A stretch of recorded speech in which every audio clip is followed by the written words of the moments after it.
Əlxan Musayev bu dəccal sifətli, yəni insanlar aldadandan elm tələbələrinin demək olar ki, çoxu bundan oturmurlar. Ona görə oturmurlar ki, yəni bu insanlar ehtiyat edirlər. Çünki bu insan xüsusi söhbətlərdə, gizli söhbətlərdə üzərində həmişə mikrofon olur, insanların səsini yazır. Və yaxud da ki, misal üçün kimsə ondan oturubsa, elə bir mövzu açır ki, ortaya ki, insan da birdən səhv etsin, səhv bir dənə söz etsin, dərhal mikrofona yazılır, sonra şantaj edir. Yəni özü mənə danışmışdı ki, hətta mən danışıram sizə bunu uzun illər, bəlkə bir 2000, yəni deyim ki, bir 20 il əvvəl, 2004-2005-ci illərdən danışıram, mən 2003-cü ildə danışıram. Özü mənə danışırdı ki, insanların səsini mikrofonla necə yazır.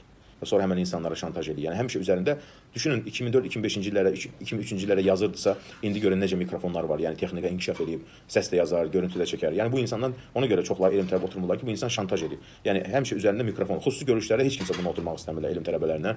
Çünki üzərində mikrofon, səni danışdıra bilər, bir söz ata bilər. Birdən insan da səhv eləyərsə, dərhal səsini yazır və sonra onu şantaj edir ki, bax, sənin səsin mənim əlimdə, istəyirsən bunu yayım. Yəni bu insan belədir. Yəni çox həqiqətən də necə deyirlər, çox bir yəni çox murdar təbiətli, yəni insanları şantaj edən, insanlara qarşı yəni hər zaman qəlbində kin daşıyan